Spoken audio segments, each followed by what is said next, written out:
We should do it. I wouldn't be able to focus. A crochet podcast race. No. That'd be This so is all cool. about Jeremy. This is not about his artwork. It's strictly about the man, the myth, the legend. Well, hello everybody, and welcome to the Survivor New York Exit Interview Podcast. I'm Naomi. We're talking about Survivor New York, Bannerman Island here on Silent Podcast, where might I remind you, we are anything but silent. And joining me as always is the the the everything. My sun and stars. It's Chris Lord. How are you doing, Chris? I'm great. I'm excited. And I'm so excited to talk to our guest today because he is one of my favorite players. I have to say, one of the best confessionals and best final words I've ever heard in Survivor New York history is coming from this man. So, High praise and a high bar for any future Survivor New York yeah, player to try be. and top that. Okay.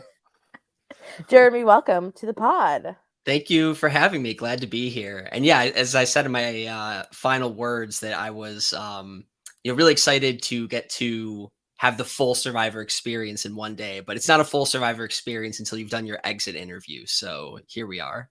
This is the capstone. That isn't.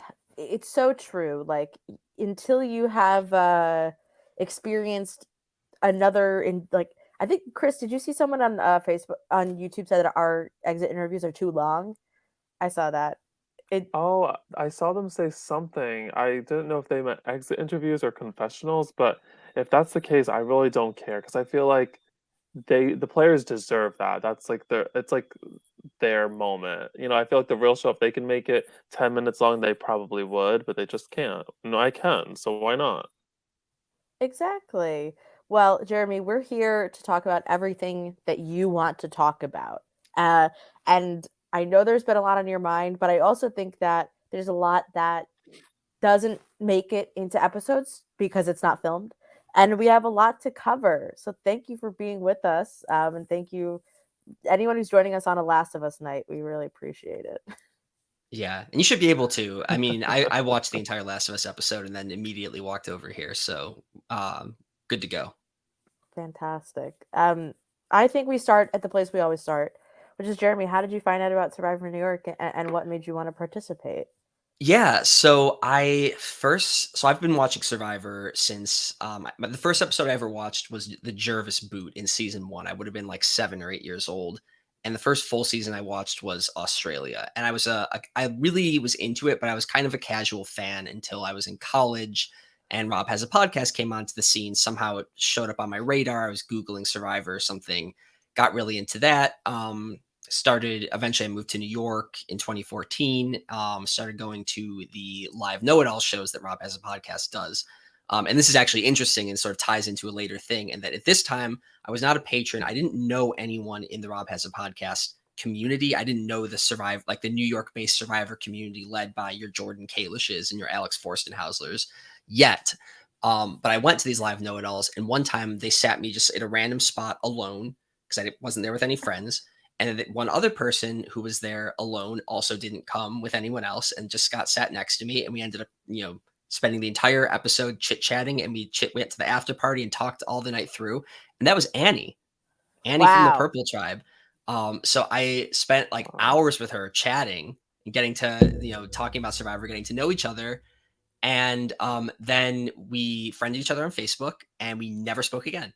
That would have been in like 2017 at 2016 or so, actually, maybe even 2015. I think it was like 2015. Do Fast you remember forward what 6 years. season it was? I don't know. I would have been. This is before my wife Sarah moved to New York, so it would have had to be like 2015 or 16. Mm-hmm. And yeah, I never interacted with her again until night 0 of Survivor New York, when she shows up there and recognized me. But that's skipping ahead. Okay, so how did I find out about this? So I Yeah, start that's going to way the ahead. yeah. So I start going to the St. Pat, wherever we used to watch Survivor in the old days, like the New Stone York Creek, baby. people, R.I.P. Stone Stone Creek. Creek. Yeah, and like I could tell there was like a group of people who were all like actually friends with each other, like hanging out not just on the Wednesday nights. And I was like, I got to get into that group. And I could tell that was like the people who'd all played Survivor New York together, like the sort of the in crowd. So I was like, I got to play this game. And the pandemic happened, kind of interrupted things, but when my chance came, I took it. applied, got on the show, and yeah, now I feel like so much closer into that sort of New York City based Survivor world. I go watch the episodes Wednesday nights, and yeah, I was really happy to do all that and get more involved. We are not exclusive. If you want to come watch Survivor, you can at St. Pat's every Wednesday. We're there. Join Jordan Kalish's Facebook group. But Yeah, I think that's totally true. Because I kind of got roped in a very similar way where it's not that Survivor New York was the only barrier, but it felt like once you had met a large enough circle of people, you were just in and you weren't going anywhere. Like you were yeah. in the know. And I don't mean to say it was exclusive. It's just Yeah. for the people who've never been to this. There's like 50 people there. Yes. And most of the time you're spending silently watching an episode. So it's not like everyone wearing name tags, like get to know every person kind of like it's really crowded in there. It's a full bar, a full floor of a bar full of Survivor fans. So you're not getting to know everyone on a personal level, but you're having a great time. So I was doing this for like 2 years. I went every Wednesday. I was having a fantastic time. And I was meeting people and making friends. But like I could tell like I wanted to take it to that next level, and that's what Survivor New York was really great about, in addition to just on its own being the best weekend of my life, still to this day. Oh, that's so sweet. Jeremy, I want to know, did you do any like preparing? Did you watch Survivor New York and like think about like what you were gonna do coming into the game? Yeah, I didn't. I mean, I'm a Survivor fan, so I watched all the seasons, just so I could see if there were any twists. I also didn't know if it was going to be an all star kind of situation, so I wanted to know who the characters were. Like that's how I learned who Emily Paddock was, and I was like, oh, she's so cool. And then she was one of my tribe handlers, and that was really great. So like Purple Tribe, we were winning so many of those early challenges. We kind of run through all the conversation topics, and there was, or at least I wasn't aware of all the strategy happening there necessarily. So it got to the point where we were just sitting around asking Emily questions about her game, which she refused to talk for like 5 hours, and then when it gets to hour 6, hour 7, she finally caved and started dishing with us. So that was kind of a fun experience. I shouldn't be revealing this, but Well, I think at a certain point, as everyone I think realized, this is winning is great, except for you're bored out of your mind at a yeah. certain point. So hour 6, sure, talk about how she won the game. Go ahead. I think just building Yeah, new fans because some people come and watch play Survivor New York and didn't watch. But you know what's funny about Jeremy is that with Emily filming him, he would like sort of talk about her. Like in one of his early confessionals, he talks about how like if he has to win every challenge and coast by and win the game, like Paddock did that last season, so I can do it too. And it was funny because like Paddock is filming that, and I cut it out, but she's like laughing after he says it, and it's like really cute, and it's really fun. Yeah, I know how to put on the charm sometimes. Clearly not as well as I thought, Yeah. not with everyone, but there are instances where it works. For instances. Well, talk to me a little bit about the application process. And by that I mean when because I think that it's very interesting to sort of present yourself as a survivor character for fake Survivor. You're really sort of people do it on the real show, but for a show like this, you're really thinking about who am I going to be for 2 days where I'm not starving, I may be a little sleep deprived, but I don't have to be in my underwear on television. And did you think about what you wanted to do on Survivor as a Survivor fan, or like what your technique or tactics were? Yeah, so there were sort of two approaches. There's like the TV character approach and the how do I want to play the game approach. The TV character approach, I wanted to be big and bombastic and err on the side of overconfidence in my confessionals, just because I think it's more interesting to have someone who like thinks everything's going well for them and has like a hilarious downfall than someone who's just like hemming and hawing in their confessionals and there's nothing interesting or entertaining about that. I was also overconfident. Like I'm not blaming it all on like fakery. Like that actually was true. But like I even before I showed up there, I was like, this is the sort of persona that I want to adopt. In terms of actually playing the game, my hope was to just find like a number one, like someone who I could just trust completely. I didn't have to like have a wall up with them and then kind of build the alliance from there. Like, the classic, everyone always talks about the Matt Singh tribe with, Malcolm and Denise and like each layer on top of that. So my thought is get a number one and then have a number like a third, a fourth, a fifth, like sort of build the tribe like that. So that if we have to go to tribal, a whole bunch of times, I will be the one to survive. I will be one Mhm. of the people who makes it to the swap or the merger or whatever. So that was kind of my thought. And I also just figured, like I'm probably not going to go pre-swap because I felt like I was kind of nice and funny and like people would like me was the thought. We're definitely going to get into extreme detail on like, what would I have gone home if we went to tribal council first. But my general thought was, just like form those tight bonds. And that's what Night Zero was great about is I kind of just like found a number of people who I sort of felt that level of bond with and thought was like, okay, if I end up on a tribe with any of these people, then like I'll be good. Um, so Veronica and Brianna met first at the train station before we didn't meet on the train. We got off the train. We're waiting to get Yeah. picked up and driven to the house, and like the three of us happened to be together. That's kind of one of But my we're favorite like Mm. moments where everyone sort of filters out and then you start to realize, oh, these are the people that I'm going to be hanging out with. And like people start really noticing who is there. And all of us in our green shirts like are like, please come. I feel like Willy Wonka sometimes, like outside the factory, just being like, come inside because you just you're watching everybody and how they're reacting. So I like yeah, that those are the people you That's met hilarious. first.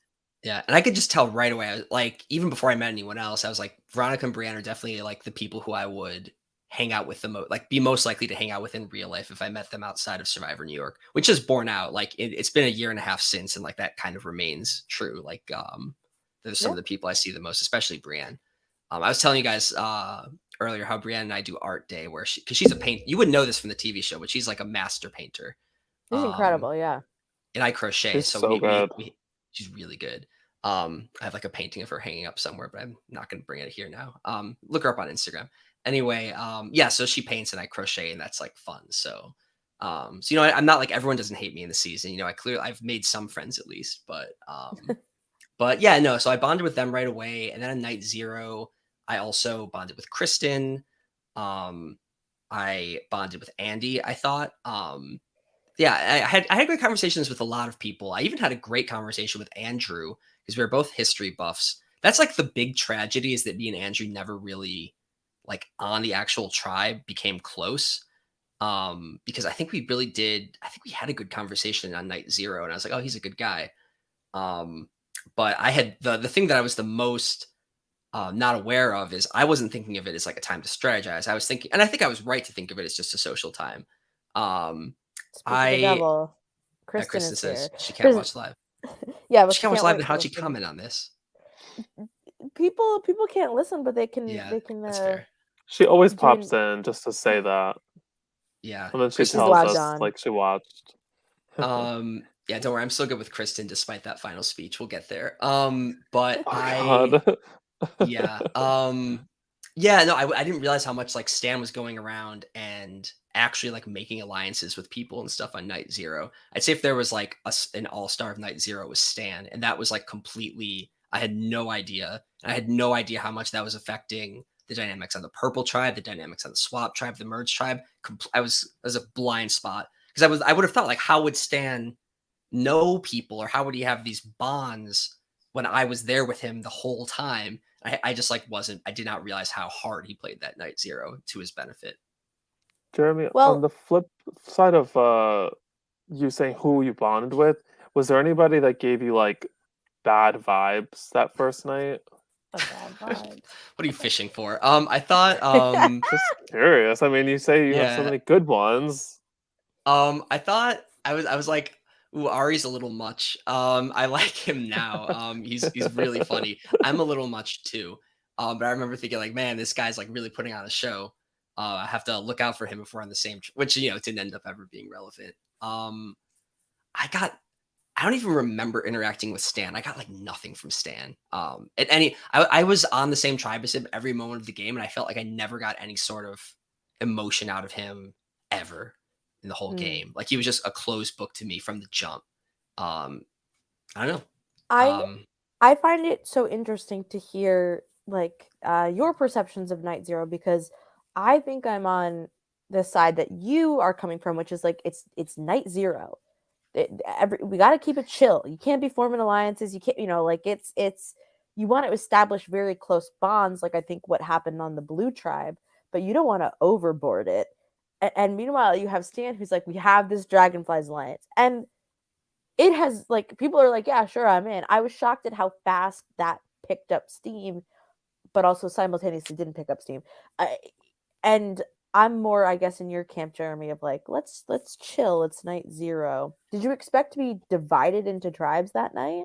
No, but I thought that was cool. 'Cause yeah, we got split up into tribes, and then as we were walking away from the balance beam challenge, which got edited out, it's on like the secret preview episode. But for anyone who hasn't watched like who only watched the actual episode one, we did a reward challenge that night. And it's one where everyone on the tribe has to walk around each other on a balance beam. And my tribe put Annie and Julia as the first two people who had to get around each other. And they never succeeded once.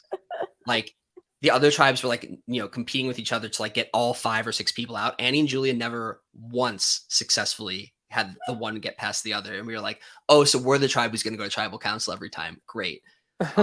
So it was kind of Yeah. great when that But the didn't funny thing happen. about that is, what was Annie wearing the wedges, or was she wearing no shoes at all? She Because was, either yeah, she way, was she was wearing fucked. she was wearing tall wedges. She had like a tube top on. It was like a whole look. Um, yeah, that was funny. Yeah, and did you see Stan like jimming the camera? Can I tell you there's two moments of Stan getting like extremely visibly frustrated during challenges, and it's this challenge, the reward challenge, and it's the ball The one square where we hold. lost. And it's just so funny to me because like Stan puts on this very gregarious attitude, and then sometimes you'll just see it totally shatter. And I love those moments. It's a shame that they're not in the episodes more because they're very funny to me. It's like you're trying to be as nice as you can on that island, and then sometimes something just breaks you. You're like, Well, fuck this. on the preview for next week, he does turn to the camera and he talks to the camera and breaks the fourth wall. It's really kind of funny, but he loves to do that type of shit. God. Yeah. We're just a bunch of hams. But Seriously. Jeremy, I want to talk about your relationship with Veronica in particular Yes. because does it really kick off on night zero? Because I remember Yes. Veronica was up late talking. Were you a part Yeah. of that? I wasn't. I wanted to get sleep. So Veronica, as we were walking away from the reward challenge and we were like walking back to the main area, we like walked together. We were like, final two, and that was locked in.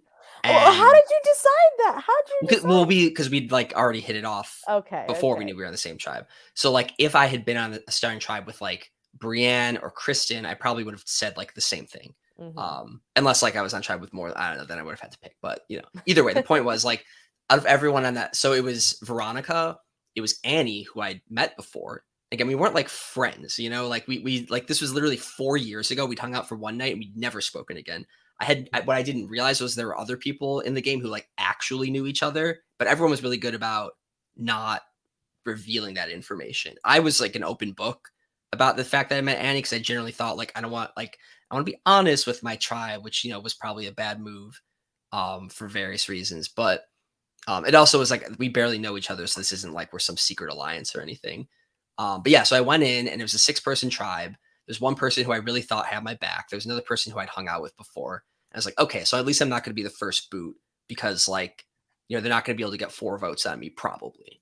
And yeah, so I felt pretty good about that. We all went to sleep. I actually did try to sleep for a while, and then I heard there were people talking and laughing. And I was like, I'm missing out on this. Like, I probably should go join them. And I went over to sit with them, and they were just talking about like Big Brother, 22 or 21, whatever season was happening then, which I was watching. So I joined in with them a little bit. And when I realized like, no, they're really not talking strategy. I think like Edsel was in this group, Kayla maybe McKenna. So then I just went to sleep.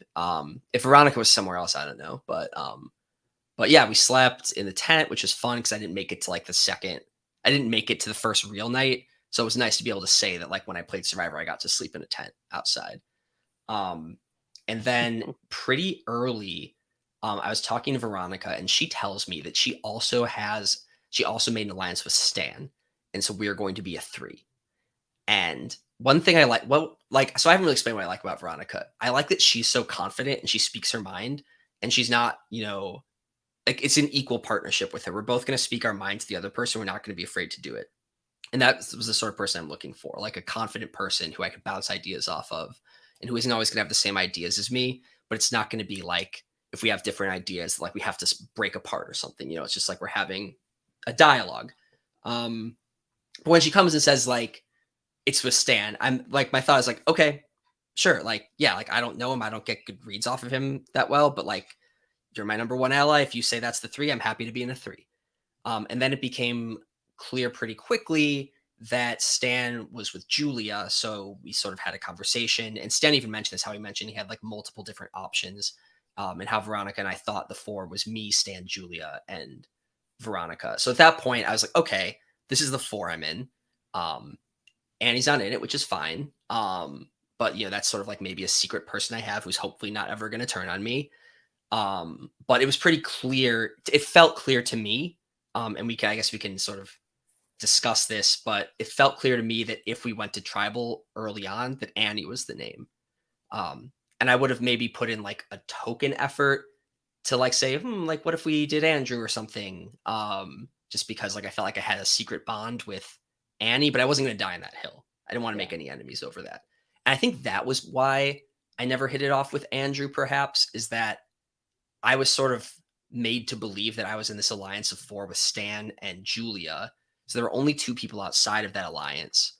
So, and like, I figured we're going to go to tribal at some point. I should have been, made a super close bond with everyone in the whole six, but I don't know. I guess I just sort of felt like, okay, well, like Annie and Andrew are the two who are not in. So like, whatever.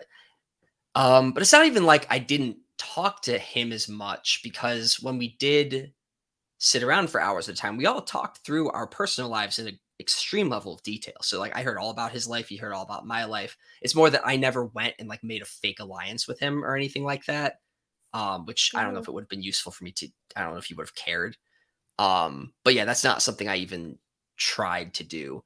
And in retrospect, I maybe should have been like less gung ho about like, okay, sure, this is my alliance with Stan and Julia, when I was getting such weird vibes from Stan.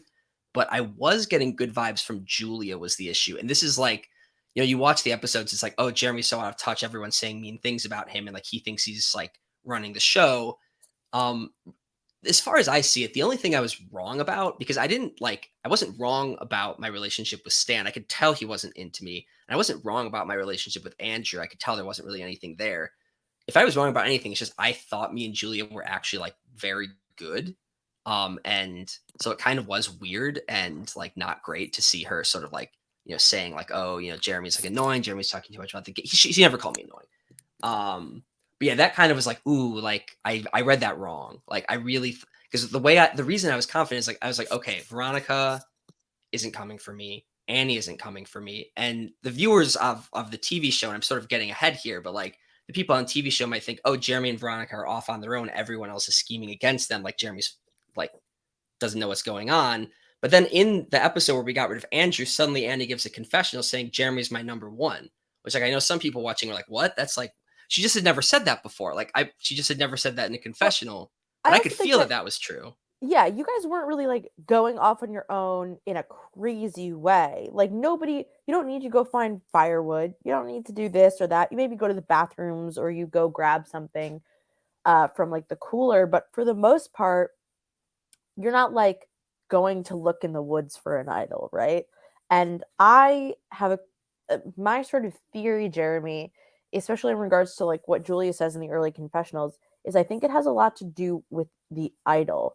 And I don't know if you've Mm, thought about that. Is that the idol to me becomes this weird thing where Julia finds it, and you see that moment where Veronica goes, "Guys, come over yeah. here," and I'm maybe it's one of those moments where we see the later interaction with Stan and Andrew, and Stan says, he's giving that speech of like, it's your idol, you do whatever you want with it. I think he was capitalizing Hmm. on what you guys had already sort of said out loud, which is like, yeah, we can use it for the tribe, which is just the made up bullshit everyone says.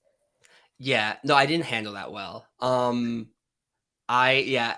So yeah, I guess two things. First of all, like Yeah.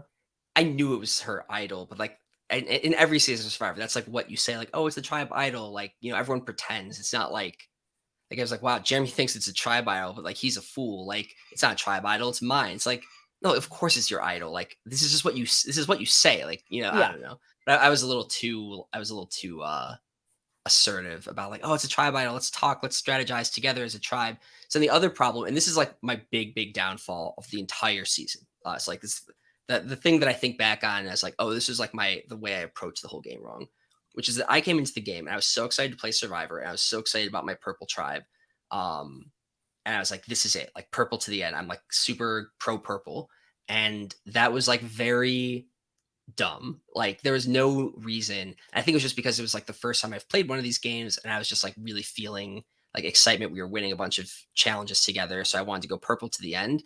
And like that's just never a good strategy because you're never going to win any game of Survivor just by being like your tribe strong. It doesn't work, or like it works extremely rarely. And I knew, like, I listened to RHAP a lot, and like one of Tyson's famous things that he said after he won Blood versus Water is like, your swap tribe is your tribe. Forget the beginning. Once you've swapped, like that's your crew. And Wow. and he said that, and I knew that there, but I was just so into the purple thing that even though like that thought did cross my mind, I was like, no, but I'm not gonna like snake like, Veronica and Julia and Annie. Like they're my three, like that's my crew right there. So like I'm never gonna like, I can't just like jump ship to go with Danny and Andy and Kristen and like get rid of them when like that's exactly what I should have done, later on. But again, getting ahead of ourselves. So Well, I was super in. Yeah. Oh yeah, go ahead. I just want to hear, I- Chris. You watch a lot of Purple Tribe footage. What I I want to hear from you, Chris. I just want to know your thoughts too. Well, I will say it is like a little editing trick. Annie's confession where she said that you were her number one, I cut it there, because it like sort of added more drama, I felt like. But she does finish saying, "Oh wait, Stan's not here. He actually is my number one." That But was in the you and episode. Stan both were. Oh, was it? Okay. I don't Yeah, that remember was if in the I I think cut episode. it. it or not. There was something. There was a No, couple no, different things. Like, she did say in the episode, she's like, Jeremy's my number one. Oh wait, Stan's my okay, number one. you have a better memory than me because the original Yeah, version I cut it out. But like the Purple Tribe, it just seemed like there was very little strategy. It was a lot of kumbaya, like a lot of Veronica offering to get the snacks for people. Everyone just sitting around, just like chit chatting. The best strategy that happened on the tribe was Stan, Andrew, and Julia talking about you guys while you, Annie, and Veronica were at the bathroom. hmm Um, but that, I mean, other than that, I feel like it was just too kumbaya. So I was so happy to see you guys finally go to tribal council, and because that round of the Oh no. four first tribal councils was the best. I feel like in terms of like drama and the back and forth, and wasn't there somebody like voting somebody up based on their like Harry Potter tribe that was or fake. So yeah, that was, the Andrew mentioned this in his exit interview, and he told me the day of too. The way he knew that he was going home was that Veronica told Andrew she was voting for me because I'm a Slytherin, which also isn't true. I'm a Ravenclaw.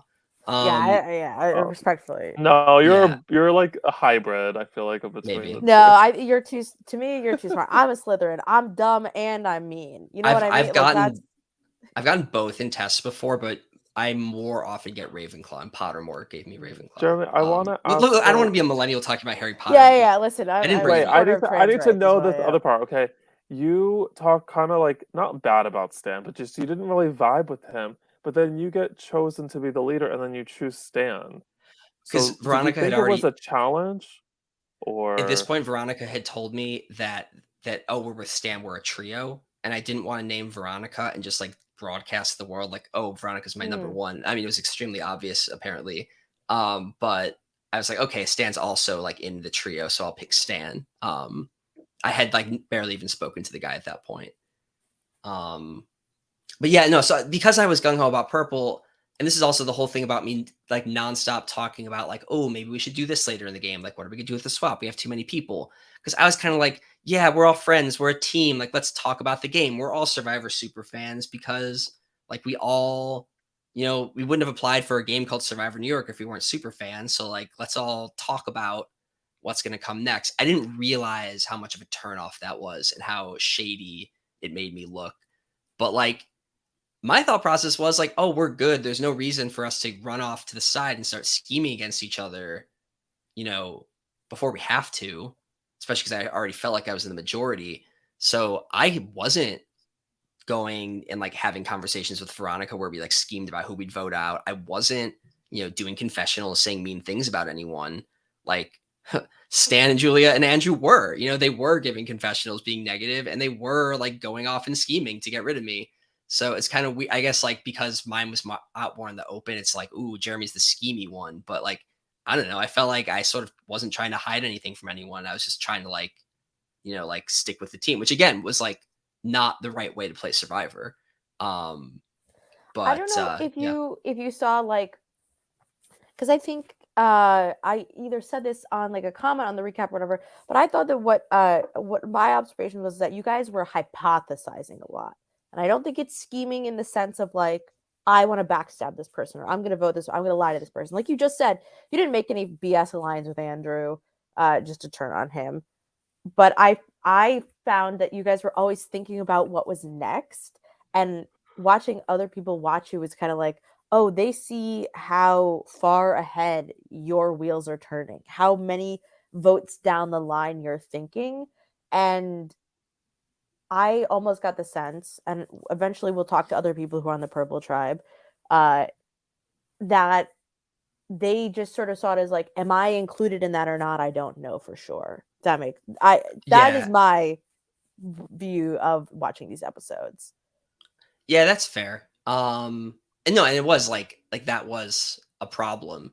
I'm not convinced that it was I would have gone home if Stan was still there and we did like a full on 6 person thing. But like if I had Yeah. gone home first, like yeah, it would have been because of that. That was like a misplay to sort of talk that openly and speculate about the future. It's kind of like what else do we have to talk about? We're Survivor super fans. We're sitting here for hours, hours. And the other thing is we knew the idol had been found. So we also didn't have like idol, like, ooh, who has the idol? Like there was nothing around that to talk about. There was nothing around who to vote out to talk about. So all we had to talk about was our personal lives, which we did way more than we speculated about the game. Even though you're only Yeah. seeing footage of us talking about the game, we spent hours talking about our personal lives, and then like yeah, the next most frequent topic was like I guess mostly just me and Veronica and Annie. You saw Annie talking about it too on the episodes, like speculating about the game. Um, Yeah. so yeah, I mean there wasn't much else to talk about. But Yeah, I Jeremy, think it's so fair. the first few rounds, so we're kind of like talking about the first 4 rounds, right? Well, the first Mhm. 3 rounds because we haven't gotten to the big Andrew vote yet.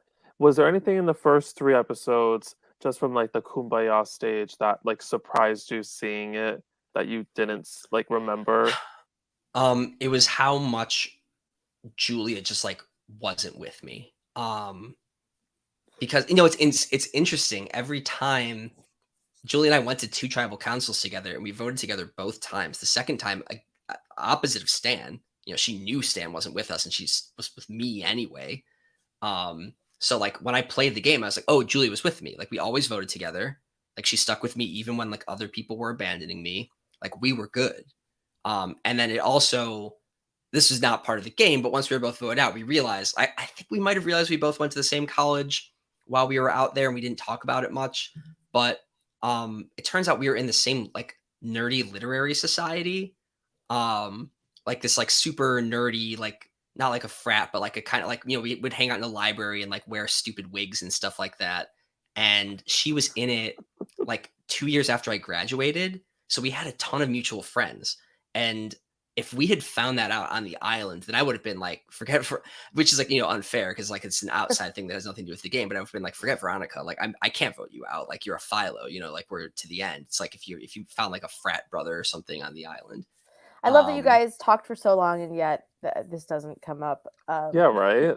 I try not to like I don't know how it's gonna talk about when I talk about my college experience. I don't want to like come off a certain way. So Well, that's another interesting thing that I think you had mentioned you thought about vaguely in coming into maybe Survivor New York, but like I do think it is something to think about. First of all, you are a lawyer, and yeah, people really have such a negative view of lawyers and Survivor. they And do.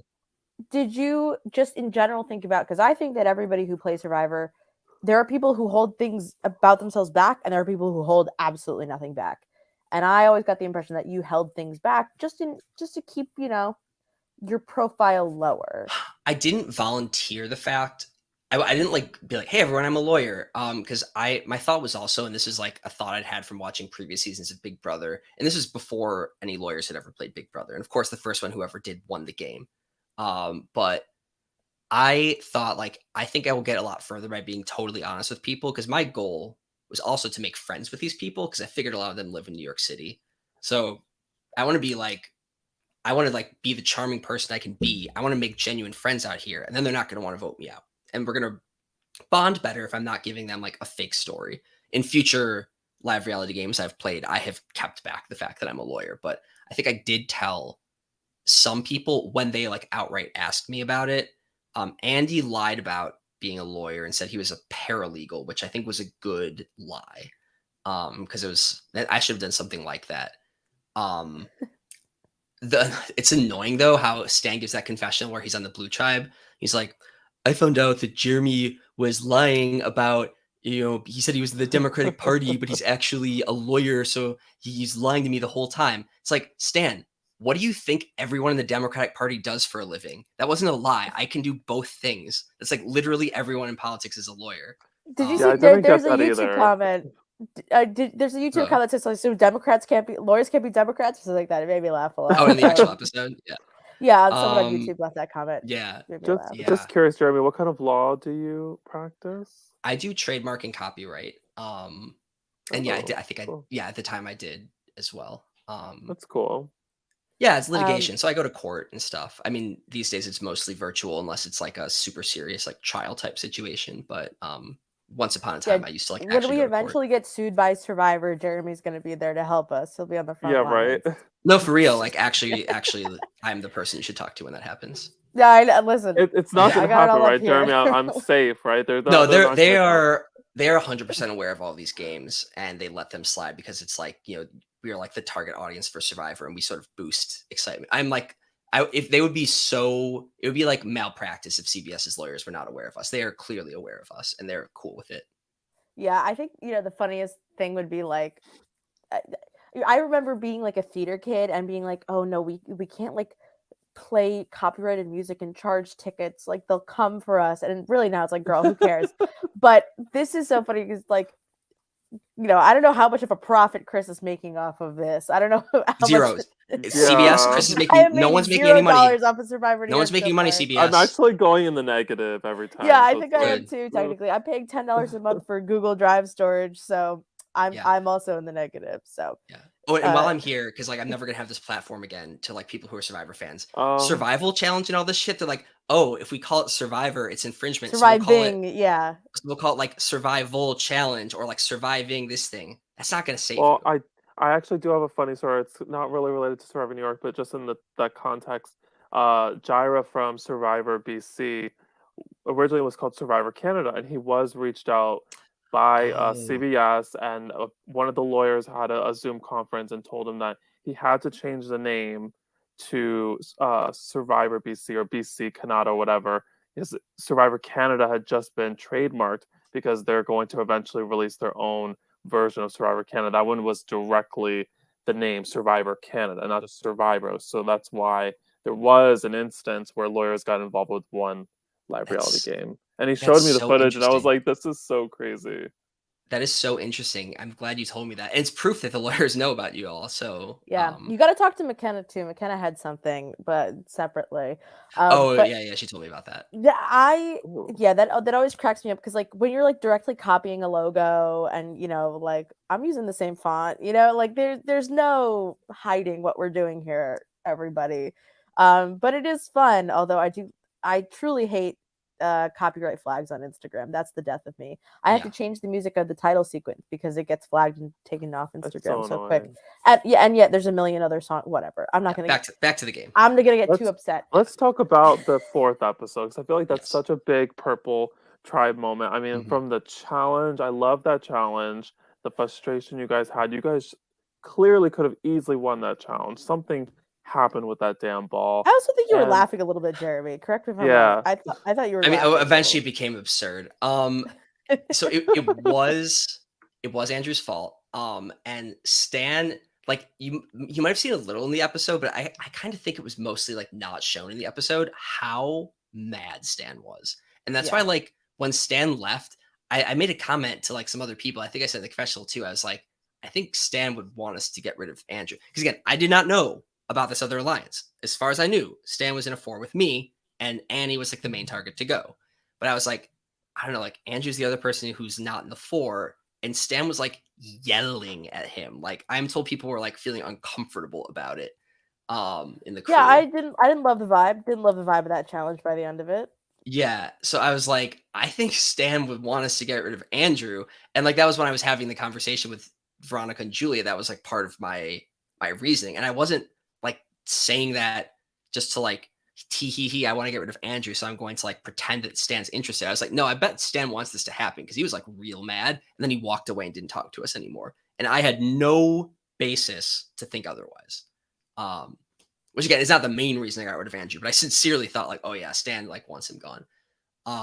Yeah, I don't know how we lost that. That was embarrassing. But yeah, To be fair, the Green Tribe struggled for a while as well. Like it was not so much that like only you guys were sucking. Everybody was sucking, and then Ahsopa's kind of pulled it out, and yeah, then Polypel eventually got a hand on it. I have yeah. to say there was a really funny moment in the beginning of the challenge because I'm sure you guys know that the challenge had started with the rope being at the very end. Like you had to hold the rope from the very top instead of like all the way close near the board.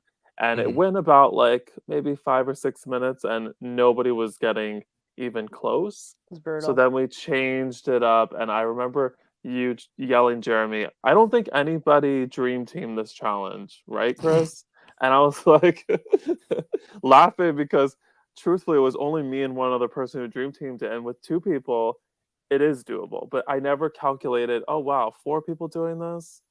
Yeah, I Because don't the know if issue that's possible. you would think it's easier. So I think the problem was, I think Andrew was like he was holding his arm rigidly. I might be mistaken. This was like a long time ago, but I think it was like he would hold his arm in like one spot, and you have to kind of be a little more flexible with it. But or maybe it's the opposite. I couldn't know. Like if Andrew says I'm wrong, then like yeah, I'm wrong. This is not like something I'm super It's a long confident time about. ago. Yeah, it was a Yeah. long time ago. But that was like I think that was sort of the impression I had at the time. But again, like I would never think like, oh, let's vote someone out because of a challenge performance. My thought was like, okay, like it's clearly going to be Annie or Andrew, and I sort of have this thing going on with Annie on the side. Um, Stan, even though I didn't realize that he was like against me, I did know he was at least going to be like maybe the most powerful personality in deciding who to vote out. So with him wrong, I was kind of like, okay, let me see what I can do here. Like this is my moment. Like I didn't realize it was like if Stan was there, that the name, one of the names to go home would have been more seriously me. But I did know that him leaving changed the dynamic and that I could more easily sort of assert myself and get the outcome I wanted. Yeah, I think Stan is a very assertive presence on tribes. He's gonna love that his name is coming out of our mouth so much. But I just think that he's like uh a, he knows what he wants. And I think we see it as evidenced certainly in the merge vote, which we'll get to, is he's not a person who's thinking about like what does my alliance want to do? It's like how can I get what I want to be accomplished? Now, it's not a wrong way to play Survivor, certainly. Mhm. But I also think that some other people are a little more like interested in what their group is going to do. Like we see in the next couple episodes, Julia, Annie, and Veronica are all very flexible within the group of the three of them of what they want to accomplish. And I think you're totally right. Is that it left a lot more sort of like malleability in the tribe and like what the vote was going to be. And the thing that's so annoying about like the thing so annoying about Stan is that like he's so holier than thou about how like especially in when I got voted out, it's like oh like you should have gone home that week like this one's for Andrew like you deserve to go home like anyone deserves to go home in these games like none of us are bad people. I mean maybe someone is if they're like saying mean things about other people in confessionals but like anyway so No, like no, that's season two. That's season two. yeah, well, and So, then in so- this episode, so Stan gets kidnapped and he goes over and he's just making fun of Annie in his confessional. And he's like, "Oh, like Annie, she talks so." I don't even know if it's a confessional. I think he just said this to the other players, but maybe it he was a did. confessional. He just said it to the other players. He's like, Annie just talks and talks and talks, and I went to sleep and I woke up and she's still talking, and everyone laughs at Annie's expense. It's like, yeah, like first of all, that's not necessarily true. Annie might have stopped talking and someone else started talking, and then she began talking again because Stan was asleep like for hours. And second, like, yeah, she's socializing with her tribe. We were becoming close. Like, that's also why I thought that, like, I was closer with Julia than I was maybe because all of us were really bonding. We were talking about our personal lives. We were talking about our love lives, our families. We were really bonding. And Stan just slept through the whole thing because he's sort of, and you were, I think you're right, Naomi. The way he treated Night Zero isn't necessarily the better way to do it. It ended up sort of working for him. But like he convinced himself in Night Zero that he had this Firefly thing and that he has these like tight bonds. And so then he wasn't even willing to entertain, Oh, actually being interesting. playing with me or Veronica. And like that sort of single-minded focus ended up serving him well, at least up until where we've seen in the show so far. How it works later on remains to be seen. But like it sort of served him through to the merge, at least, that sort of rigid focus on people who weren't on purple. Whereas me being all focused on purple was like not ideal, but it was weird. It was like he wasn't actually paying attention to the social game, because he just had this like these ideas of who his people were. But then the other thing is he's acting like, oh, it should have been you. I'm doing this for Andrew, revenge on the bad guy. But like I was bonding with everyone and he's just like saying mean things about people. And then like this whole notion that like, oh, like he's with Julia and I'm on the other side. Like Julia's his number one. But then when the merge happens and like Julia is like saying, oh, let's vote for this person, he's just like, I'm not doing that. And he walks away and then doesn't bring her in.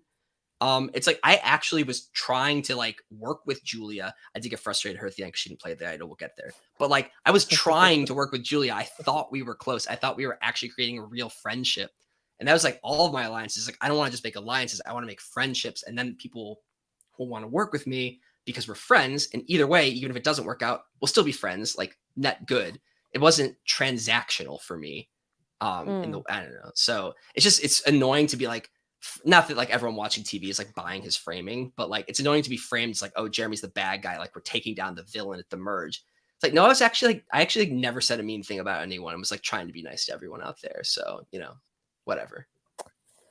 That is the not the it's like that's the storytelling of Survivor, right? Is whoever is against you becomes the villain, and the longer you last and the more you get more people that get voted out, the sort of like bumps in the road they become in a way. This is actually what I despise about Australian Survivor and their editing is like if you lose, you don't matter in a way. And I'm not saying Right. that Stan thinks that, but this idea of like, and I have overcome you and I have defeated you. Yeah. By voting you out. And here's another Of thing. course, you're on the jury. Yeah. Yeah. And because Stan and Andrew and Julia are the ones giving confessionals, being like, Jeremy's arrogant, he doesn't know what's going on. And this is starting to tie into like how the vote went down. And you don't see confessionals from me or Veronica like being like, oh, like this thing is wrong with this person. You as the audience watching the first few episodes have no reason to disbelieve those three. Because when there's one person being like painfully earnest and a few other people like, talking with each other in a group, like making like incisive commentary towards me, you're like, oh, they're probably right and he's probably wrong. But like, if I had like been saying mean and like, clever things about the other people, maybe I would have like looked like I knew, like maybe they would have looked dumb too, but I didn't.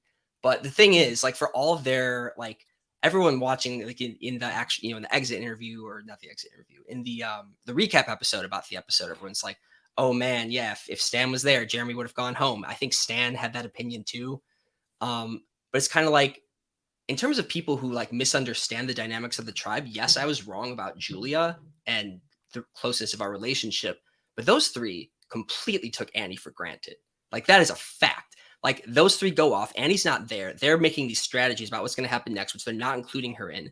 And they just assume she's going to be with them. They're not making the effort with her. They're not having one-on-one conversations about strategy with her, which like, yes, we had very few, but there were times walking to and from challenges where I would talk to Veronica, I would talk to Annie, I would talk to Julia, probably not Stan, and I don't think ever Andrew, but like, yeah, I felt like I was like really putting in the work with Annie, and clearly they weren't. They had all these like negative opinions, or at least Stan had negative opinions about her. And yes, she said Jeremy's my number one. Oh wait, no, it was actually Stan. But like the fact that I'm up there with her, I do wonder if we'd gone to tribal and you need 4 people to get rid of someone. Like Andrew and Annie did try to get, or Andrew and Julie did try to get Annie to turn on me, and she refused to. I mean, yes, Stan was her number one. Maybe he could have, but I kind of don't think she would have. Like, there's a whole bunch of other people to take out. I don't think Annie would have been down to get rid of me.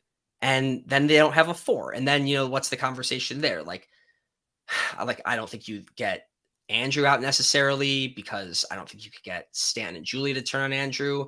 Maybe Annie goes home, like in the same way that it was Andrew's mistake to insist we have to save Annie, and that was his downfall. And you could say later on, and we'll get here, maybe it was my downfall to say we have to save Annie, and therefore I went home. Like maybe the same thing would have happened to Annie. Maybe she would have said we can't get rid of Jeremy, and then she would have gone home. I don't know. There's no. I think the three of them may have like threatened the idol to Annie though, and that would have been enough to like secure her on their side.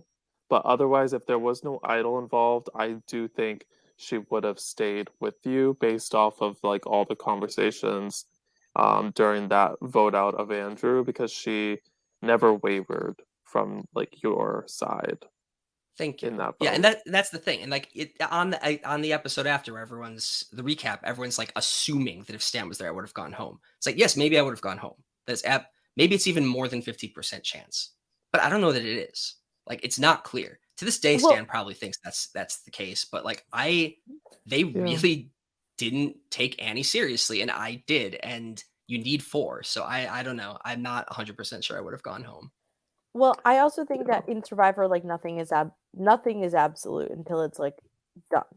And yeah, sometimes people get more absolute than not, but like even like in your vote out, and we will get to the merge vote, like or also I think everybody talks about you as kind of like uh I feel like your game got very doormatted. If that I don't know if that's a great term to use, but like you got sort of people sort of said, Jeremy's just there. He's a doormat. We can walk all over him. But like seeing exactly what you did at a tribal council where you knew that you were in danger and knew what was happening and had a lot of information, the idea that if the other tribe loses, if the swap tribe you're on loses, and that you are an easy vote out is a little preposterous to me. And that's not to say that you don't like, there's a high likelihood you go home. There's also a high likelihood that other shit happens. I think it is the way to think about it.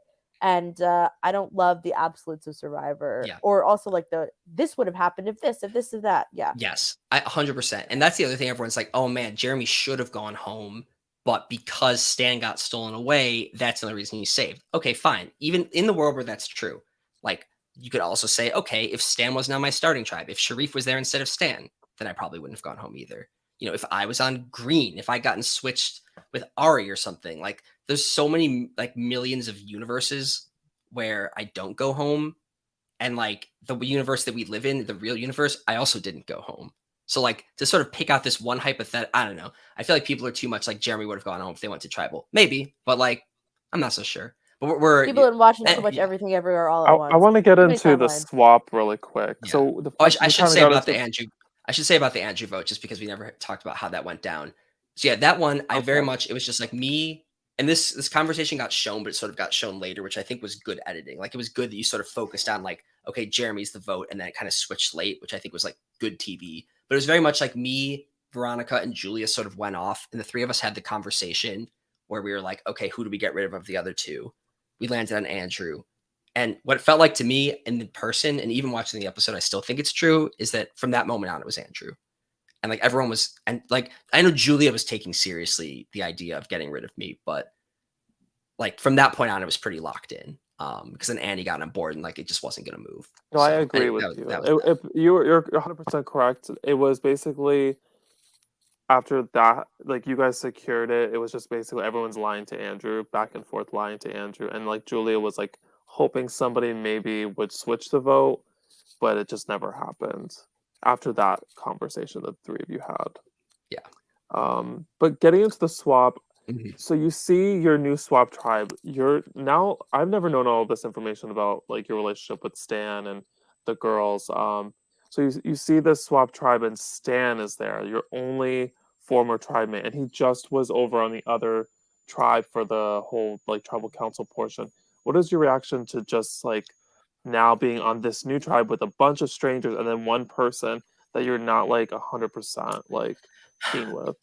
Yeah, I definitely did think if we went to tribal, I was most likely to go. And well, and as you mentioned, Naomi, I don't think it was a sure thing. And I've talked to Brianna about this a lot since. And like the more we talk, the more we think like maybe that's not what would have happened. But I was both with like, oh man, if it could be anyone else from Purple, like I was closer with every other person on Purple at that point because we'd all survived the vote together. And Stan and I very much didn't really speak at all post swap. So like he was the person I was least close to. But then I also was kind of like, okay, well, purple's kind of, you could say we're like the biggest threat, the biggest threats in the game, especially like if the other big threats are green and they have the majority here. If they want to get rid of a purple, Stan is clearly a bigger challenge threat than I am. So maybe I could survive a vote. I realized pretty quickly that wasn't true, but my first reaction was like, okay, like maybe Stan is a shield I could hide behind because he's a bigger challenge threat. It became clear pretty quickly that Stan just wasn't with purple and that he was with, other people. And so I couldn't really rely on him at the swap. Like he wasn't talking to me. So it felt like Brienne and I were on the outs, and it felt like, okay, if they have a choice of who to get rid of, it's of course going to be me. Brienne's one of the only two blues. And sort of that's it. But Brienne also let slip quickly the thing about how Robin played the extra vote and lied to everyone. And I kind of felt like if Brienne and I, instead of targeting each other, and if we had gone to tribal, like this was my actual plan. Like this isn't an ex post facto thing. My plan was like, okay, I'll talk to Brienne, I'll talk to all the greens, and I'll say, hey, you guys can't trust Robin. They've lied to you. I've never lied to any of you. I don't think I've lied in this whole game. Like, let's do this. Let's work together. Like, let's be the swap tribe. Forget the starting tribes. Like, this is it. And it's possible that if we'd gone to tribal, if I had survived, it's like, in all likelihood, I would have just gotten voted out if we lost the swap, and then I would have been sad because I wouldn't have got to make the merge. But in the universe, again, in the alternate universe where we do go to tribal once and I somehow miraculously survive, maybe that would have bonded me with like Danny and Andy enough that I would have been more willing to stick with them at the merge. But I'm ultimately glad we won all the challenges. They were also really fun challenges, so it was fun to win them. I also want to know, like, when you and Stan get together on this new tribe, did he ask you about, like, why was the reason Andrew went home? Was that, like, a weird conversation? Because we never got it, like, on camera. I don't think he ever asked. I don't think he ever Interesting. asked, and I don't think I ever explained. Hmm. We barely talked there. Oh, okay.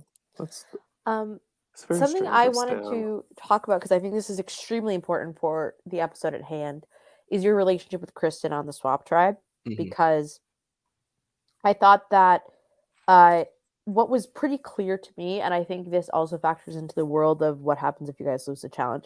Certainly not the collar challenge because you crushed it, but Kristen, I think, was looking for close bonds. She had one in Danny, and eventually she would lose one in McKenna. And I think that she knew that Andy wasn't going to trust her 100% because of the idol. And I thought that Kristen and Robin working fine together, but not necessarily close. And knowing that you were someone that you guys bonded with and you bonded together, but also I think are very sort of similar survivor brain people. I thought that her defending you for a long time in this sort of merge uh, chaos was very indicative of the fact that I think Kristen really wanted to work with you and keep you around. Um, Yeah. and I'm wondering if you could talk to me a little bit more about the swap tribe relationship with Kristen, but also um, maybe where you thought you guys could have gone and maybe what the ideal future was before reality set in. Yeah, no, I should have ditched purple and just like gone all in with Kristen and Danny. Not to mention that Kristen was just like a better ally than like all like she was more in tune with what was going on in the game and more flexible and like in general, I should have just gone all in on that. Which I kind of wanted to. So okay, so let's take a step back. I had a great conversation with Kristen on night zero. We talked for a long time.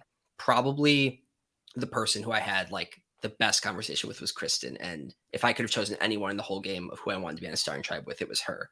So then when we swapped together, I was pretty excited, and we did, keep talking. Like we couldn't, we didn't like go off in a corner because all of us were there, and we kept doing challenges really quickly. But it just like because again, night zero was like several waking hours before this. Everything happened very fast. So it was like we just really had a good bond, and it never and it kept going. Like the only speed bump ever in our friendship was after I gave that speech at tribal council until I was like, oh, I'm sorry. But yeah, we hit it off, and my thought was, okay, let's like get out all of like like the big challenge starts like Sharif and Stan and Danny and like Andy, like all the big guys, And that's the other thing. So another mistake, like I saw, I think Liska said this in the recap, and she was right that I didn't take the big boys thing seriously enough. I was like, oh, this is a joke. They're just like including me in this to humor me. They're clearly not taking it seriously. I should have taken it more seriously. The reason I didn't, I mean, a couple reasons. Like one was just like, okay, they're all actually big boys and I'm not. So like this feels kind of like funny. And I also realized I can make good content out of it by like commenting on the situation, which I think was true. Because I was also out there to make good content. But Stan was in that group and like he was giving me bad vibes. And I was like, this is not going to be the four I go to the end with. But like one person doesn't even want to be standing in the circle with me. I've like met Danny and Andy like 2 seconds ago, realistically. Like this isn't going to be my final four. If I was ever going to jump ship, it would have been like a Kristen based situation, if anything. But I did, over the course of those 3 challenges, get to know Danny. And I mean, Andy was cool too. He just doesn't talk. He didn't talk much. So I didn't get the chance to know him that well. But I did grow to like Danny just in those few hours. And since then, we have become friends. And so, like, yeah, I should have taken that all more seriously. But I think Stan being there made me like, eh. And I was more focused on getting close with Kristen, which I think was the right instinct. But yeah, I don't know. I feel like I played the swap as well as I could. I made bonds with the right people. I did the challenge as well. I didn't make the target on my back any bigger. We'll never know what would have happened if we went to tribal, but if I did anything wrong in how I interacted with the swap people, it was after the merge when I ditched them. But like in those moments when we were together, I think I played it pretty well.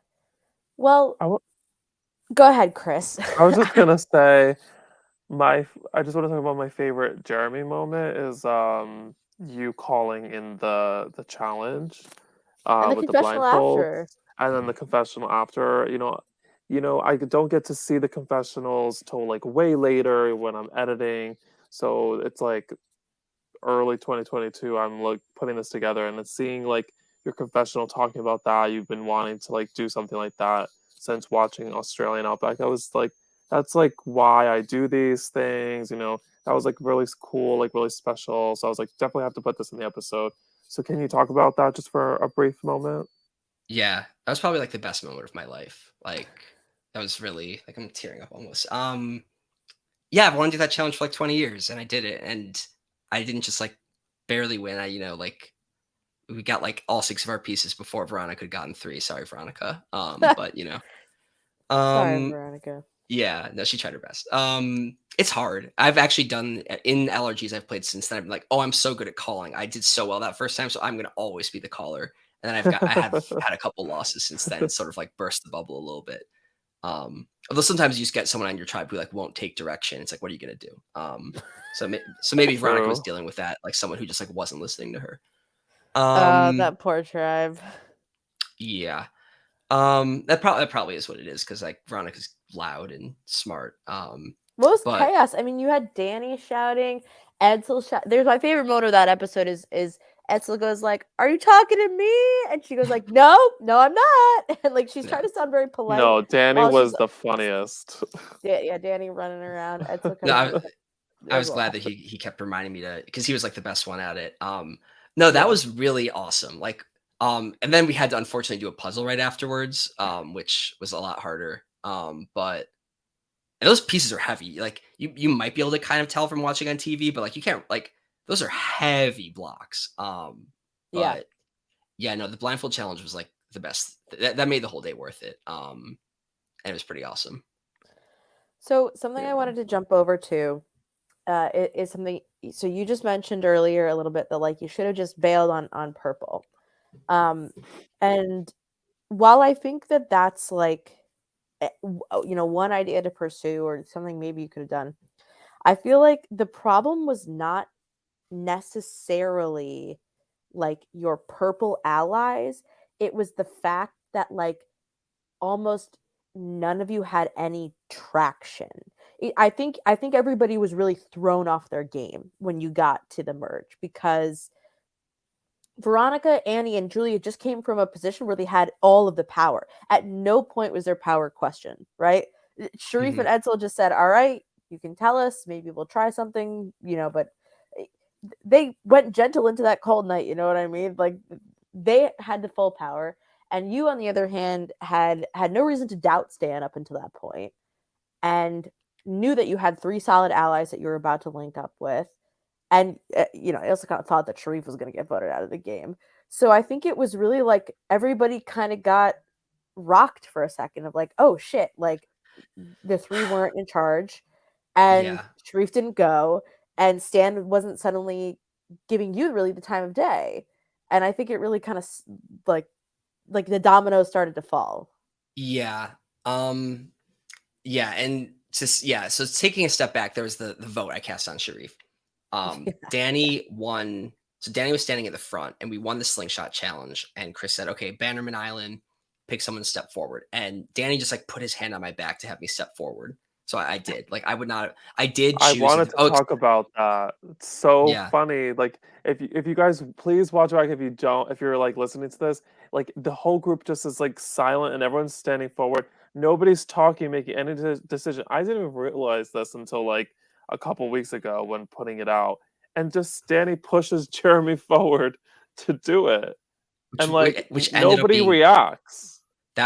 it ended up being great for Danny because he was the other name at the merge vote other than me, and the person shouting my name the loudest was Sharif because of that vote.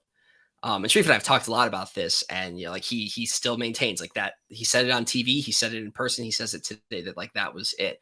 Which again, this is all Veronica's fault because why didn't she vote out Sharif? Like he's the biggest guy. It's obvious. I made the objectively correct guess. Like, why would I guess Edsel? Even like if they had reasons to, like me not knowing these people at all, nothing to judge on, just based on pure size. Like, why would I not vote for Sharif? And then they should have known that I was voting for Sharif and then voted him out to I don't know. Like they had other thoughts in mind. I had no idea. Like Julia was talking about getting rid of Veronica. I had no idea what was going on over there. But to me, it seemed like, okay, yeah, Sharif's gonna go. So anyway, so then he came back with a vendetta against me. I walk up to him right away and I tell him this. I'm like what would you expect? Like why would I have written anyone else's name? It's like, I'm sorry, like I like it.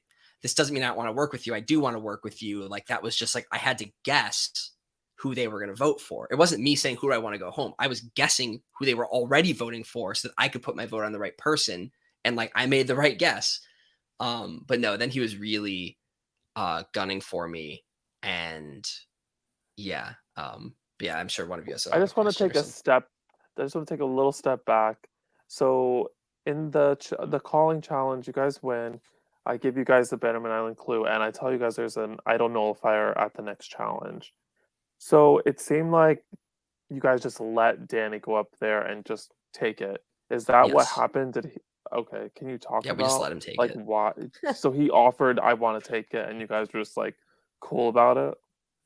Yeah, I feel like it was something like that. I don't remember. I didn't want to make any waves. Also, I was just skeptical of like how useful idol nullifier would be. Now that I've played more of these games, I'm more like, no, get all of the trinkets you can get. At this time, I was more of the mindset like, oh, like if you can't win if you need some trinket to win a game, then like, did you really play the best game? Like, I don't think that way anymore. But that's kind of like my thought process. Is like I just want to have a good social game and get to the end and win because I had a good social game and not because I like played the right thing. Even that being said, like I now value idols a lot. A nullifier, it's really hard to play that right. So I wasn't about to like be like, no, Danny shouldn't get the nullifier and then Yeah, piss him not a off. risk it for the biscuit kind of moment. Yeah. No, no. So I was fine with him having it. Then later on, I was like, oh great, like maybe I'm gonna go home because of it. I mean, that never would have actually happened because Julia would have never played the idol on me.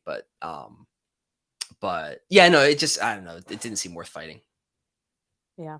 And I think it also what we were intending to do was add an element to the game of like we had received the idol nullifier from Freak Like Me Etsy, who made all the wonderful props of the season. And we thought that not only did we want to put it in the game, but we wanted to put it in a way where people knew that it existed. Because I did not like the way that it just got thrown into season 39 and 37 with no context. Like in Survivor, you don't need to know all the parameters of all the advantages of the game. But that, I think, in particular, is one where if you're going to have an idol and you have the idol is supposed to give you like complete immunity. And then that something can take that away. It needs to be established because otherwise the poor people, the idols. I would never forget what happened to Very Janet. true. Very Dan, true. less interested in what Yeah. happened to Dan, but Janet, bruh. Yeah. Yeah, I didn't think much about that. I don't know if I mean, in that the only time I ever really thought about it was when I was sitting there, and I'll talk about this in more detail later. When I was sitting there trying to think of what to do at my final tribal council, and like anytime I thought like, oh, maybe I could do this, it's like, oh, the idle nullifier might stop that. So like, yeah, I mostly didn't think about the idle nullifier. Hmm. Chris, let's talk about the merge. Yeah. Let's get there. Yeah, I feel like that was a very like so just a quick context. There was a storm coming. It was not in the cards to do, the merge that night, but we were fighting against a hurricane and we had to decide to do a challenge and do a tribal that night And and another another challenge. challenge after Yeah. after that. Um, so we kind of had this unfortunate decision to do a challenge and a tribal within like maybe an hour or less. So it caused like probably one of the most chaotic scrambles in Survivor New York history. And it all landed on you just because it seemed like it might have been the easier vote. But Yeah. what do you feel like there was something else that maybe you could have done, like looking back on it all, like if you had just talked to this one person or said this one thing that it could have went your way? It wouldn't have been just one more person or one more thing. I would have had to take a different approach from the start, or it would have had Hmm. to be shorter or longer because it was on Annie for a bit in there. Not as long Yeah. as I thought. I thought it switched at the last second. Mhm. It switched earlier, but you can even see from the episode, it was Annie at the very beginning. I think we had like 20 minutes. It was like crazy short, maybe half an hour. I don't know, but like I feel like it was less than that. Because he also gave us a bit to eat sandwiches before we even played the challenges. And by the way, you guys made the right call. Like anyone watching who like you haven't seen the hurricane yet, they made the right call. If we'd been out in that hurricane for like 15 more minutes the next day, it would have been like we would have drowned. So we really it was good that it's unfortunate, but that's just how LRGs are. Like LRGs have unfortunate situations where due to timing, you go home in a place where you wouldn't have gone home if you had another hour. It's just how it is. If you're mad about that, then like don't play LRGs. But It's funny you say that because also like I don't think Chris and I knew that that storm was coming. I think like we got there and people were like, "By the way, there's a storm coming." We were like, "Wait, what?" Well, I Uh, watched it, but I didn't know it was gonna be that extreme. Like it yeah. was so insane. yeah. And we were really scrambling. I think you had asked me, was it the other day, like the other day that like we probably would have done the challenge that night and then gone to bed. Like there's a world where the merge vote happens the next day because Yeah. that's what So we I did in think Yeah. Survivor New York 4. And I think yeah, also and you that's kind talk of what I about was it, expecting. Jeremy, like you were saying like, "Oh, I wish we had more time, this and that." Yes. Do you think if you had until the morning that you would have been able to switch it, or do you think maybe Maybe. I not? think so the keys that Stan was always going to be going for me. Sharif had nothing about me other than the fact that I voted for him. I didn't have a chance to get to know him.